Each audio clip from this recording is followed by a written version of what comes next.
Am I the a-hole for not accommodating my brother-in-law during my birthday dinner and telling him his taste wasn't my priority? I, 26 female, recently had a birthday. Some family and I went out to dinner to celebrate. The guests were me, my husband, my parents, his parents, my 2 brothers and sister, and my husband's brother. So here's the deal. My brother-in-law is weird about eating out. He'll only order a burger or fries and chicken nuggets in a food place, no matter how fancy, no matter how much choice there is. He goes so far as not even looking at menus and places and will ask for nuggets and fries by default, and will be very difficult if a place doesn't have those on the menu. I know this, but I won't accommodate it when it comes to something I'm supposed to enjoy. When my husband and I were discussing the dinner, I told him to let his brother know they didn't do burgers or fries at his place. Cool. He still says he's showing up. The dinner arrives. Everybody's looking at the menu except him. He waits, and when we're all ordering, he asks the server for fries and nuggets. He explains they don't have those, and then my brother-in-law asks about a burger. They don't do those either. He asks if they could make up some fries just for him, and the server explains they can't accommodate those. He starts sulking, and my husband makes apologies and says they'll get the final order to them ASAP. Brother-in-law goes off about how crappy it was that I didn't think of him with dinner, and we should have made sure there was something for him to eat. I pointed out he was told and he chose to come, that it was not my job to accommodate for his pickiness when eating out, and that his taste was not a priority during my birthday dinner. Brother-in-law calls me a selfish a-hole and walks off. My mother-in-law tries to excuse his outburst, that he's just hungry, while my father-in-law can't stop apologizing. My husband confronted his brother after, and his brother said he was still pissed at me. My husband said we were the ones that are pissed and had made a scene during my birthday dinner. Their mom is saying I could have been more accommodating. It is only fair to consider guests when inviting them out. On one hand, I'm annoyed that he acted that way, but on the other, I don't want to cause any trouble between us and my husband's family. Am I the a-hole? Now for the top comments. You left out the best part. How old is brother-in-law? 30. That changes everything. Your 30-year-old brother-in-law still needs his kiddie meal in every restaurant he goes to no matter what. Might as well have stopped at McDonald's and brought his own Happy Meal. Not the a-hole. Their mom is saying I could have been more accommodating, and it's only fair to consider guests when inviting them out. You did accommodate him by informing him ahead of time that those items weren't available on the menu. You didn't have to do that, because checking the menu should be something he does for himself, knowing that he's so picky. He still chose to come, knowing those items weren't available. That's on him. I'm fairly picky myself, and always check the menu before we go someplace new. But I'm not burger, chicken nuggets, and fries only picky. I will wreck some chicken tikka masala and have made it a point to develop my eating habits enough that I can find something off of basically any culture's menu that I can at least nibble on. OP is super not the a-hole. I don't care if your brother-in-law is 6 or 36. This is the dumbest thing I've read. Not the a-hole in any way, shape, or form. Even your husband warning him is hilarious. Your mother-in-law excusing his behavior is hilarious. You're clearly not that a-hole. What a bizarre and embarrassing situation. The family's let this little turd get away with things for too long if they're cuddling him like that. Next story is titled, Am I the a-hole for refusing to allow ex's boyfriend to come to our little Father's Day get-together? Don't know why I, 27 male, should even be asking, but here I am because seems people think I am. My ex and I have a son together, or more like she birthed our son and I care for him because she hasn't been part of his life at all. Before this, back when we were just friends, she had a boyfriend. They broke up. She was looking for a rebound, and we were hooking up for a few weeks. They got back together. She got pregnant, and for 9 months, there was a big question mark for who the dad was. We waited till after she gave birth to find out which one of us it was.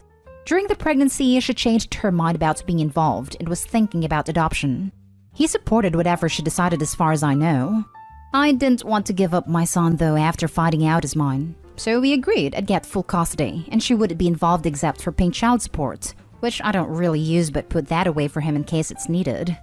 For the last 7 months of my son's life, her boyfriend has tried reaching out offering to babysit. Take him off my hands. I declined because I didn't need his help, and it's just weird considering he's still with my ex. His insistence has gotten to where I've needed to tell him to back off and let me have my life with my kid. He's not gonna become part of it, and better to just not have contact. He has apologized and all, but then I hear back a couple months later as if nothing happened. Was having like a little barbecue thing for Father's Day at my place. For my friends, my parents, and other family. One friend in particular told him about it and he wanted to come over. A friend gave him a ride to my place and everything. I asked them both to leave right away when they were outside my building. He was just saying he wanted to see my son. And considering that we were both on the same boat a few months ago thinking we were both fathers, it kind of made sense to celebrate Father's Day with my son. But I told him the difference there was that I turned out to be the father and he wasn't. So it really doesn't make sense for him to take part in my barbecue with my family at all. The fact that my friend did this pissed me off so much, so didn't let either of them come. Once they left, I was retelling some of my friends what happened. But they think I'm an a-hole for kicking him out when he was already here, and wouldn't have been a problem letting him hang around. But for me, I don't want him thinking it's okay, or that it means he can be part of our lives in any way. And that was my main reason for shutting that down. It's super weird to me, so that's why I made them leave. But was I an a-hole for doing it? Not an a-hole. He thought he could celebrate Father's Day with you and your kid at a private barbecue because he was almost a father? No, that doesn't make sense. And the friend is also the a-hole. Yeah, that's weird. I get that the boyfriend was probably excited about the prospect and disappointed that he wasn't the father. But that has nothing to do with Opie or his barbecue. I think the boyfriend is not the a-hole, but the child's mother, the ex, is for not stepping in to stop her boyfriend from trampling Opie's boundaries. Not the a-hole, Opie. 100% not the a-hole. As a single mom with trust issues, this is all sorts of red flags. He was cool with giving the baby up when he thought it was his. Now he knows it isn't his and suddenly wants contact? This is creepy as hell. Is there a custody order in place? I'm assuming there is. If not, you need to file for one immediately for full physical and legal custody. If you already have one in place, I will immediately move to telling him that if he continues to try and pursue any type of custody of your child, that you're filing a restraining order. As for your friend that completely disrespected you by bringing some random to your home, I would remind them whose home that is, and tell him he's not allowed to invite anyone without your permission ever. This is a no-brainer in basic decency. Basically, everyone sucks here except for you, Opie. As soon as he started talking about taking kid off your hands, I noped the hell out. Personally, I'd be looking into a no-contact order or whatever the correct legal term for it is, cause this is sketchy AF. Not an a-hole. What was he thinking? It was completely inappropriate for him to come to your house. I would have kicked him out immediately. Really, I don't know. Not sure if maybe my friend made him think it would be okay or what. Like, I've made it clear for months he's not going to be around. Now, for the next story. Am I the a-hole for refusing to pay for my friend's expensive dress which I ruined while I was drunk? I don't drink alcohol at all. No health reasons. I just choose not to since me drinking has resulted in a lot of very impulsive, very bad decisions in the past, so I haven't had a drop for 3 years. My friends know this, and they also know the reason. Now, one of my childhood friends is getting married, and on her bachelorette party, I specifically requested that I only be served virgin cocktails. Nobody objected, and my friend said she covered it with our waiters. Turns out she didn't, and she specifically chose drinks where the juice and energy drink would mask the taste of alcohol. After the 4th round, I realized I'm pretty well buzzed, and she fessed up, saying she just wanted me to be my old fun self for one night. Sadly, my old fun self decided this was reason enough to be impulsive again, and I emptied my red-colored drink on her expensive white dress, which is now ruined. Now, I'm uninvited from the wedding until I apologize and pay for her dress. Since I'm always the one saying that being drunk is never an excuse for your own bad decisions, which is true, and yes, ruining her dress was a heavy overreaction. But since she took the decision of not getting drunk out of my hands, I really don't feel this applies in this situation. All our friends are on her side. Am I the a-hole if I don't pay and just skip the wedding? Edit. The dress in question is not her wedding dress.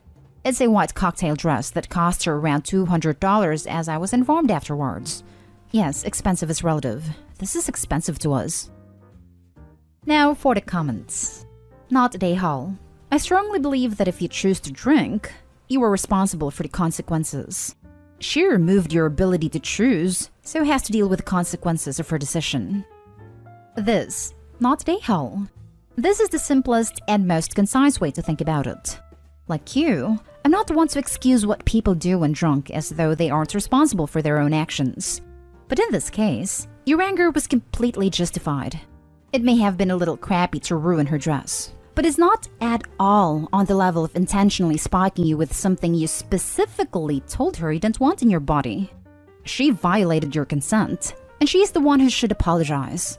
If you get that apology and feel like it, sure, you could apologize about the dress. But to apologize first would be to concede that her dress is somehow more important than your bodily autonomy, which it is not. I'd suggest not going to the wedding, and maybe not being her friend at all if she can't see she's in the wrong here. Sounds like your other friends are just as bad. Not at a-hole. If this was some random guy giving her drinks with alcohol in them without her consent, then the police would have been called. So she drugged you. Not at a-hole. Yeah, seriously. I'd be so upset with this person for doing that. That's so messed up to spike someone like that. Was it an overreaction? Maybe. Did she deserve it? Absolutely. She violated your consent. I'm voting not at a-hole. And if I'm wrong and you are the a-hole, you are the completely justified a-hole. The a-hole the world sometimes needs. If this destroys the friendship, remember this. She destroyed it when she violated your consent, not when you got alcohol all over her. Last story. Am I the a-hole for being honest with my sister-in-law about why we never host family meals with her family? My husband and I have been together since high school. Married straight out, and we have 3 children together with another on the way. I have known his family a long time. I get along really well with them for the most part. But I will be honest that we have not hosted a family dinner with his family in a very long time. Our reason for this is simple. How much my sister-in-law's oldest 2 children, 11 and 9, eat. These kids have huge appetites.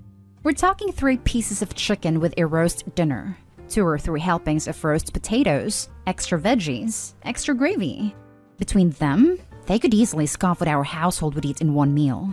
They are active, very sporty, and we know this lends itself to it. But it gets expensive, and my sister-in-law and the kids get pissy when someone doesn't allow them multiple helpings. We have seen issues with her and another sister when the sister said no to thirds for the kids. And if you leave the food on the table for people to take what they want, the kids leave so little for anyone. My other sister-in-law admitted she needs to spend an extra $20 in extra food just for them, and that she struggles to prepare enough food. So my husband and I made a decision that we would not put ourselves in that position. He considered asking her to bring extra food for her kids, but other sister-in-law suggested that before and sister-in-law was pissed. Anyway, my sister-in-law made a few comments about us not hosting before. How we owed everyone some really good dinner. Then a couple of weeks ago, she asked me directly why we never host. I admit I kind of evaded the question with her then. But she brought it up again a few days later, and I was honest. I told her I did not feel we could keep up or afford to accommodate her older 2's appetites, and we knew she felt like it was on the host to provide enough. So we simply didn't. She was pissed. At me and at my husband. She told me I was so rude to say that to her. That I should not blame her kids for our refusal to feed a family.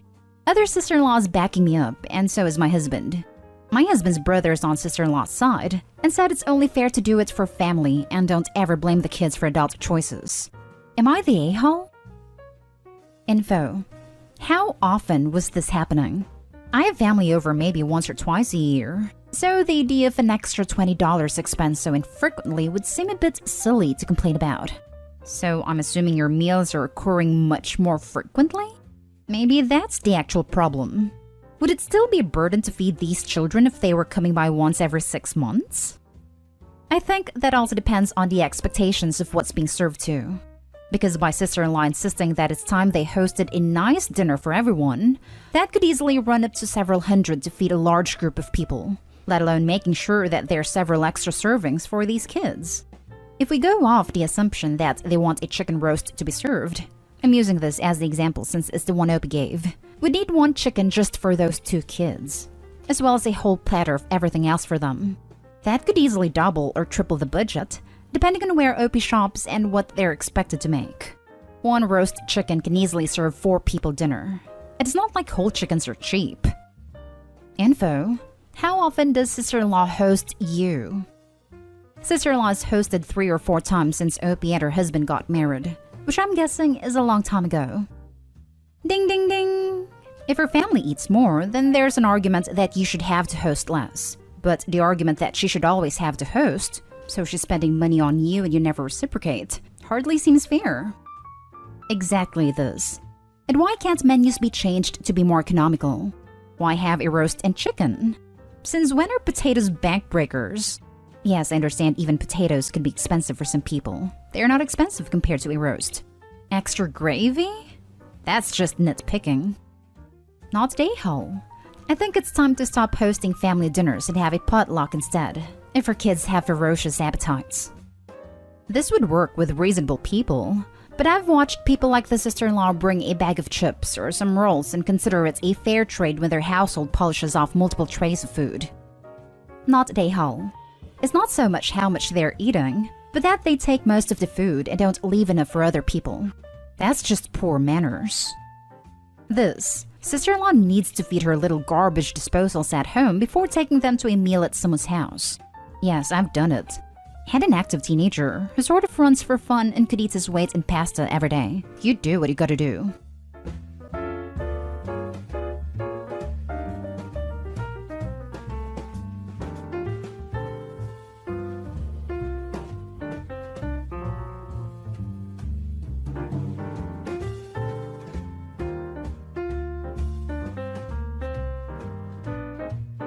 Am I the a-hole for telling my bio mom that my real mom is dead?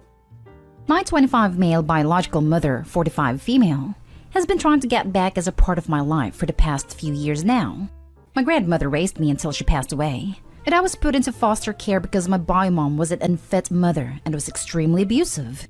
About 5 years ago, she had begun to tell family that I hadn't been in contact with for many years, that I had died in a car accident and she needed money for the funeral. I only found this out when my grandfather called my adoptive parents in tears, asking what happened. It turns out she got about $1,000 out of him for travel and disappeared. I cut off contact with her until this year when I found out I was very sick, and she reached out to me wanting to make amends. So I went down to see her and my siblings for a week. However, while I was there, she took my car keys from my room while I was asleep and drove my car to another state and spent well over $500 on my credit card. I'd left my wallet locked in my car, and she got it when she took my keys. When I confronted her about it, she began screaming about how I was her son and that I owed her, and that she should have aborted me so I wouldn't have grown into such a selfish man.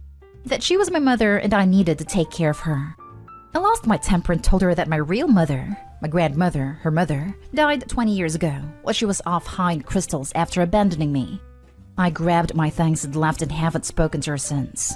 I feel real guilty for the things I said because I know I hurt her. Am I the a-hole? Now for the top comments. Not the a-hole. I know 2 wrongs don't make a right, but she said some nasty things about you. Don't feel guilty. She is the mother and you are the child. Has she apologized to you for saying she wished she terminated you? For stealing? Maybe it's time to cease all contact forever. I mostly feel guilty for bringing my grandmother into this. I know it's not what she would have wanted me to do.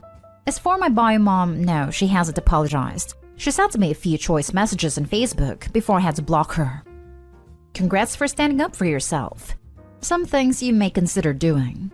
File a police report against bio mom for the crimes she committed. Sue her in small claims court to recover any money she stole from you. Report the credit card fraud to the companies and get it removed from your account. File a restraining order against her. Not they all at all. She lied to you and robbed you. You owe her nothing and should keep a no-contact relationship with her. Stay away from this woman. The only reason she's interested in a relationship with you is because she thinks she can get something from you. Contact your bank and file a fraud report. Hugs. I wholeheartedly agree with the above post. OP, under the circumstances, I think you showed incredible restraint in not saying anything cruel. You only spoke the truth. Take good care and be kind to yourself. Had she been genuinely attempting to make amends or redemption, that would be one thing. She clearly is not, nor has she bothered to even consider anyone but herself. The truth hurts, and all you did was give it to her. Next story is titled, Am I the a-hole for not giving up my man cave to accommodate my mother-in-law? My wife and I got married 4 years ago. She has 2 kids from a previous relationship, now 8 and 10, that she has full custody of. Their dad is not much of a figure in their lives. I inherited my parents' house when they died about a decade ago, and since my wife and her kids were living in an apartment, we decided it would be easiest if they moved into my house after we got married. The kids now have their own rooms. There's a yard for them to play in. We got a dog. It's been really nice. About a year ago, my wife's dad got sick and passed away. It's been hard on a lot of her family members, but especially her mom. A few months ago, my wife brought up the idea of having her mom move in with us so that she wouldn't be alone. I was very hesitant since her mom has her own health issues, and adding another adult to the house changes the dynamics of the household completely.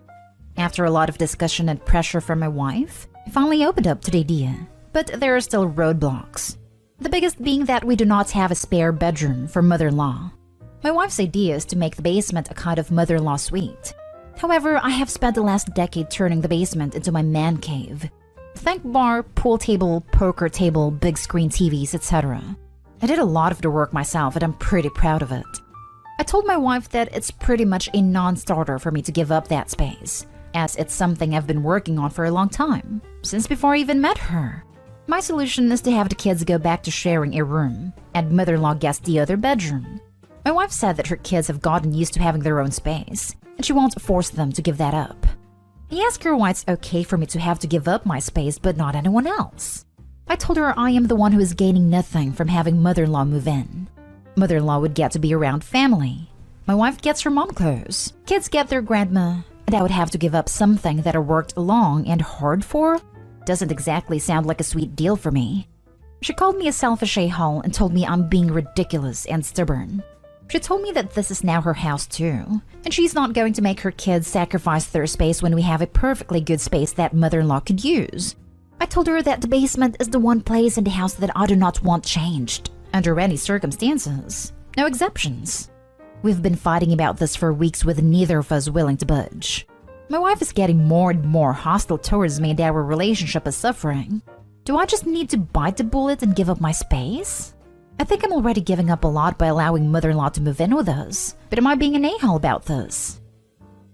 Not an a-hole. I'm female. If I was childless with a house inherited from my parents, then later married a man with 2 kids who all moved in, then 4 years later get called selfish for not wanting to give up my craft room or whatever for his mother. To be honest, I wouldn't even entertain mother-in-law moving in and tell him to figure out a way to rent or a place nearby as he's presumably not paying for a mortgage. I would be livid.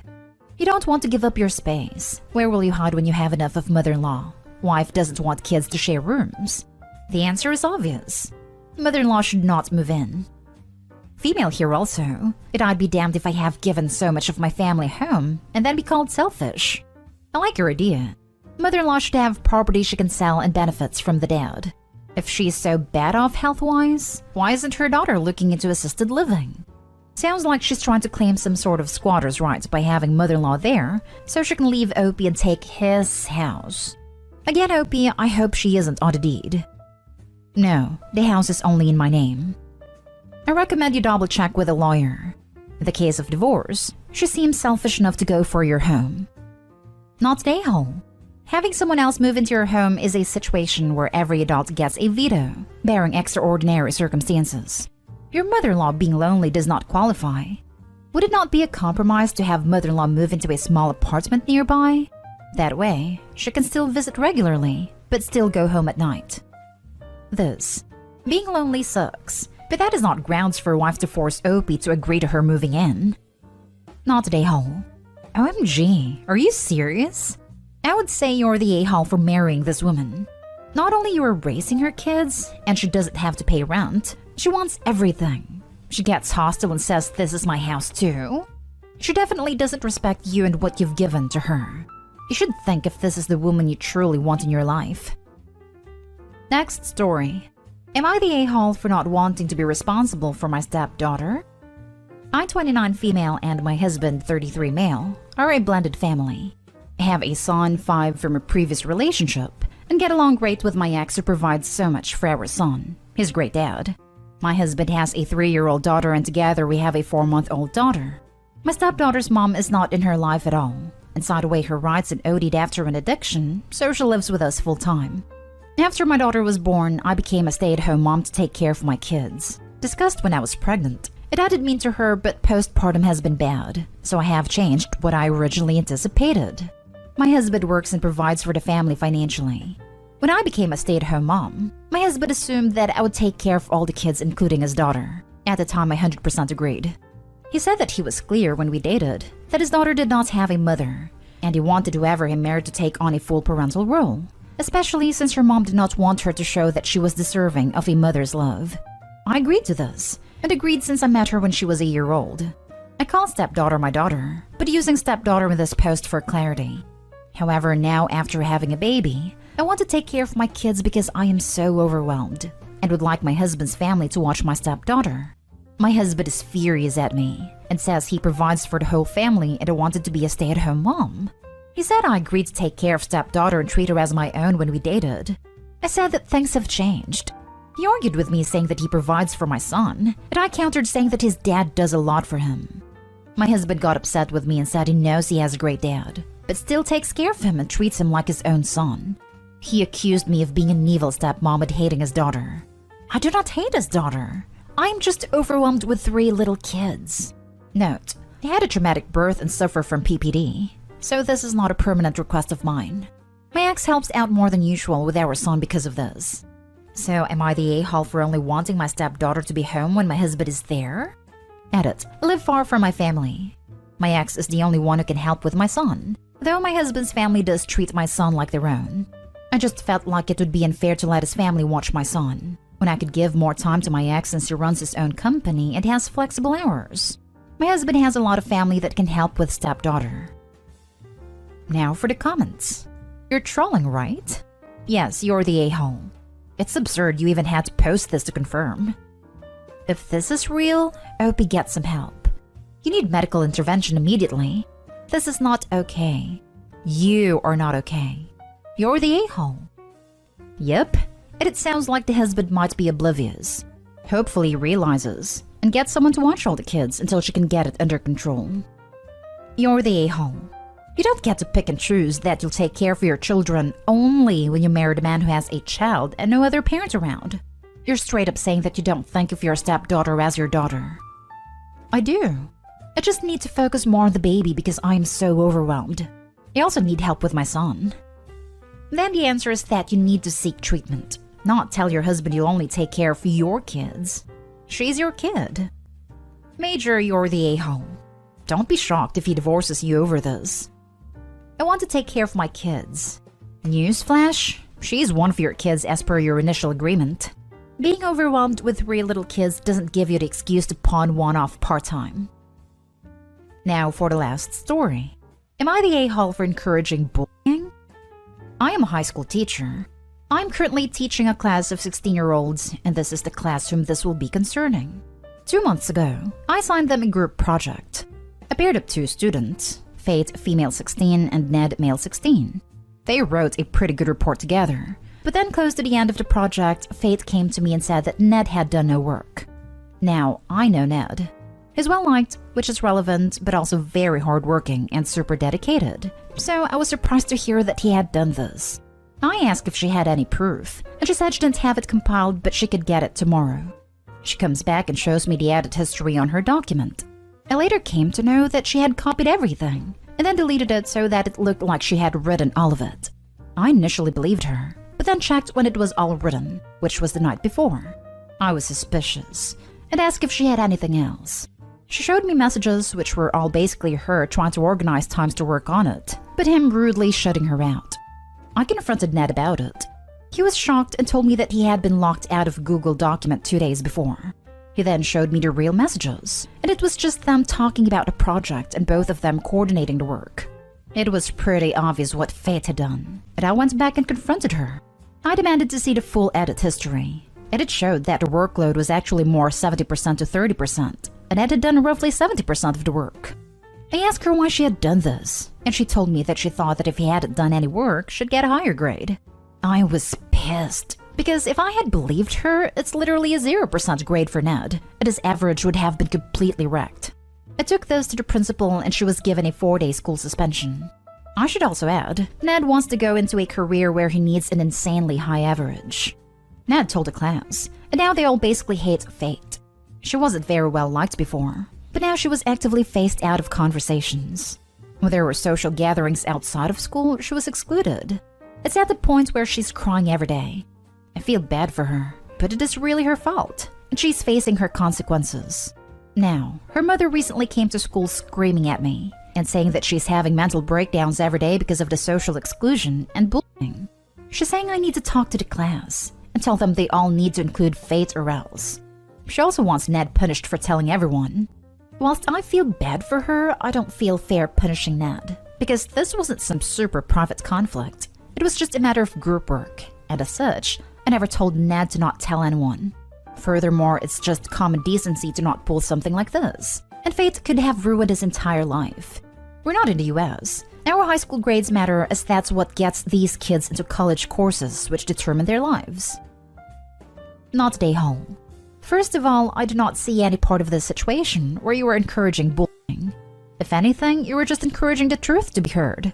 That girl was willing to ruin someone's work and grades for her own sake because of her selfishness. It lied to a teacher as well as creating fake evidence to prove her claim, which is very wrong. Also, Ned had every right to share the truth to anyone he wanted. I mean, if Fate was ready to do that to him, then what would stop her from doing it to other students every time she doesn't feel like doing her part of the work? The class has the right to know what they might risk if they end up paired with her. I do not support bullying in any way, but she caused the situation to herself. Not you, nor did the other student. She didn't even show any ounce of shame or regrets for what she did. I mean, the least she could do if she truly wants things to get better is to go formally apologize. How else does she expect people to see her as a good person, or the situation to calm down, if she doesn't play the part? I would advise you to just say a word to the class to not take things too far, as there's a limit to justice. This 100%, especially at the high school level, students know the consequences of cheating and lying. But more so what happens when you do it to someone well-liked. Her mom is barking up the wrong tree, and if it is that bad, she should consider transferring her. Not a day home. Play stupid games, win stupid prizes. Maybe look out for Fate though, in case she has some problems with life after her incident. Hopefully she changes for the better. If not, then it's her life. She needs a new school and start fresh. Tell the principal about her mother's demands. Fate isn't that bright. I shouldn't foresee Ned having messages saved on his own phone. Not a day home. You confronted Ned with the info Fate had given you, and he refuted it. You didn't snitch on her. You investigated her claims. She tried to manipulate you and was perfectly happy for Ned to fail the assignment, and now her peers are treating her accordingly. I'm not sure how you can force a group of 16-year-olds to include someone in their social activities. And fortunately for her, it's a case of play stupid games, win stupid prizes. I would probably escalate the issue to the school leadership team. She essentially tried to cheat on an assignment, and now her mother has made a complaint. Her mother will likely escalate the matter herself if things don't change, so it's best to get in first so the school is properly informed. Having said all that, she shouldn't have to suffer social exclusion for the rest of her time at school because of one selfish act. Is there a school psychologist who can provide some suggestions on how to help her integrate back into the social group?